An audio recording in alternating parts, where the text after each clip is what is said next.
બિસ્મિલ્લાહિર્રહમાનિર્રહીમ.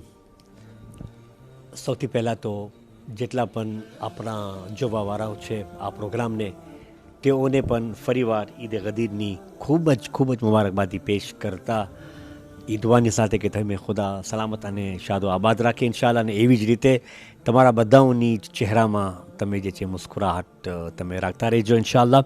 અત્યારે અમારી દરમિયાનમાં અલ્હાજ નવાઝભાઈ મોલુ અમારી દરમિયાનમાં છે અને એ પણ તારુફના મોહતાજ નથી અને ઘણી બધી ખિદમતો કરી ચૂક્યા છે ને જ્યારે પણ આવી મિટિંગો હોય છે એ હંમેશા હાજર હોય છે ફક્ત એ નિયતની સાથે કે એ ઉત્તેજન આપે. ને અત્યારે પણ એમનું રિલેશન આફ્રિકા ફેડરેશન સાથે પહેલાં બી હતું અને અત્યારે પણ પોતે છે ને એ પોતે ઇન્શાલ્લાહ પોતાની પોઝિશન પોતાની જબાનથી તમારી ખિદમતમાં બયાન કરશે. અને જે પછી ઇન્શાઅલ્લાહ તાલા અમુક એમ જનરલી એમના સાથે વાતચીતનો એક સિલસિલો છે એ આપણે જારી રાખશું. સૌથી પહેલાં તો હું નવાઝભાઈને થેન્ક યુ કહું છું કે પોતાની આ શોર્ટ ટાઈમમાં એ હાજર થયા. ને નવાઝભાઈ, જરાક તમારું ઇન્ટ્રોડક્શન તમે તમારી પોતાની મુબારક જબાનથી ને અત્યારે તમારી પોઝિશન આફ્રિકા ફેડરેશનમાં અને તમારી એઝ એ કોમના લીડર તરીકેથી તમે અગર આપણી દર્શકોને આપો તો પ્લીઝ. Thank you. અઉઝુબિલ્લાહિમિનશ્શૈતાનિર્રજીમ. બિસ્મિલ્લાહિર્રહમાનિર્રહીમ. પહેલો તમારો આભાર કે મુજ સેવકને તમે આજે ઇન્ટરવ્યૂ કરી રહ્યા છો. અને સૌથી પહેલે હું બધાને ઈદે ગદીરની મુબારકબાદી આપું છું અને ખુદા પાસે આપણે દુઆ માગીએ કે આજે જે હુમલો થઈ રહ્યો છે આપણા ઈરાન ભાઈઓ પર, તો આપણા મરજાઓને હિફ્સો અમાનમાં રાખીએ, તેને વાલોકોને કામયાબી દે અને જલ્દ આપણે ઇમામ ઝહૂદ ફરમાવે. કારણ કે હવે જુલ્મનો ઇન્તહા બહુ વધી ગયો છે. હું છું નવાઝ અલી મોલુ. બધા ઓળખે છે મને. 2003થી 6 હું પ્રમુખ રહી ચૂક્યો છું CROEનો. પછી 2013થી 2016 સુધી. ત્યાર પછી ગાડી આપણે શેખ હનીફને કર્યા, સપોર્ટ કર્યા. પછી શેખ હનીફે 2 ટર્મ કરી, ફરીદભાઈનો. આજે હું એનો એડવાઇઝર છું અને અત્યાર સુધી હું આફ્રિકા ફેડરેશનના નોમિનેટેડ કાઉન્સિલર હતો, પણ ગઈકાલથી મને આ લોકો મેં ટ્રસ્ટીનો હોદ્દો દીધો છે કે જે એક ભારી ચીજ છે. જ્યારે આપણે મડગાસ્કરનો CROની ને આફ્રિકા ફેડરેશનનો બહુ મોટો પ્રોબ્લેમ હતો પહેલે, અને હું અચકાઈશ નહીં કહેવામાં કે જે પહેલી ટીમ હતી એ આપણી કદર કરતા જ નહોતા. પણ હું જોઈ રહ્યો હતો બધું, ને મારો વારો આવ્યો ને અલ્લાહને એમ થયું કે મને પોતે પ્રમુખ કર્યા. ને 2003 પછી મેં આ લોકોને ચોખ્ખું કીધું કે આપણે હવે આમ ને ચાલે, આપણે હવે કંઈ એકબીજાને સરખાઈ તોલ કરે. ત્યારથી અલ્હમ્દુલિલ્લાહ કે આ લોકોને આપણે એટલા સપોર્ટ કરે છે અને રિશ્તો સારો છે. અને કારણ કે 98 સુધી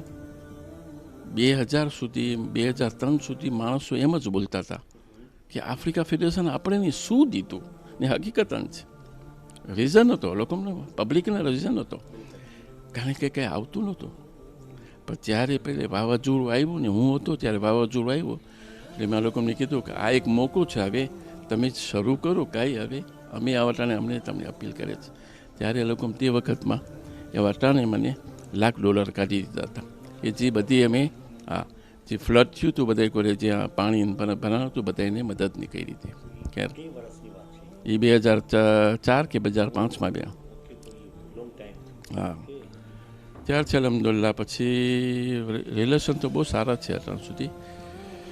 અને જ્યારે મિટિંગ હોય છે ત્યારે આ લોકો મને બહુ આજીજી કરે છે કે તને આવું જ જોશે. અને અમારી એક ટીમ જેવી હતી કે બધા ફેમિલી જેમ કે જે કમિટી ચલાવતી હતી ને અમને સરખાઈ આવતી હતી. ને એકબીજાના આમાં ફાયદો શું છે કે એકબીજાના વિચારણા જુદી જુદી જમાતમાંથી આવેલા જે પ્રોબ્લેમ હોય એ લોકોને આપણને ખબર પડે શું સોલ્યુશન અલોકમમાં લેવાનું છે ને આપણે શું કરવાનું છે.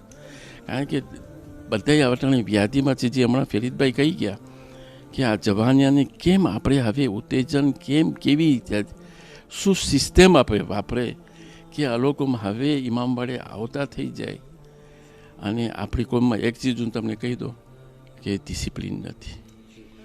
જે હોરા કોમ્યુનિટીમાં છે એ આપણામાં નથી.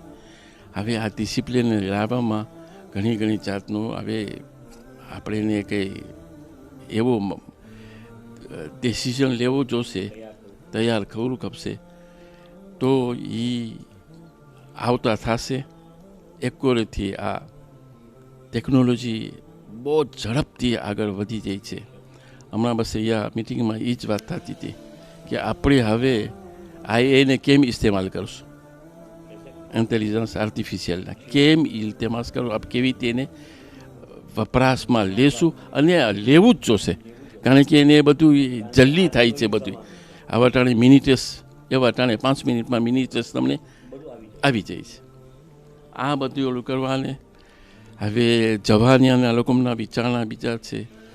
કેવા આલિમો જોશે આપણે કે કારણ કે આલિમો બધે એને જે એને ઓલું જે વટાણે હું તમને વાત કરું જુમેરાતની મજાલીસ હતી અહીંયા મુલ્લા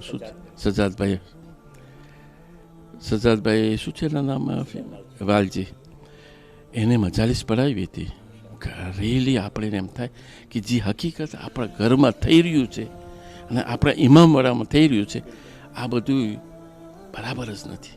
અને હકીકત છે એની વાત, એક વાત ઓલી એમ નથી ને આમ ઓલું હતું એમ. પણ હવે આપણે બહુ આમાં ભોગ દેવાનો છે. અને હું ખાસ કરીને અપીલ કરું છું કે જવાનિયા આવે જ્યારે આવી મિટિંગોએ આવે અને લાભ લે. કારણ કે હું તમને સાચું કહું કે જ્યારે અમીનભાઈ મને કીધું કે મને કોઈ મળતું નથી ટ્રસ્ટીમાં, તો હું અમીનભાઈને કીધું અમીનભાઈ હવે તમે મને છોડો, હવે બીજાને વારો દો. તો કોઈને આવું નથી કે બસ તું આવે કર. કારણ કે આ છે આખી આફ્રિકા ફેડરેશનની મિલકિયત છે. તો જવાબદારી મિલકિયત બહુ મોટી હોય અને જેને તેને ના દેવાય.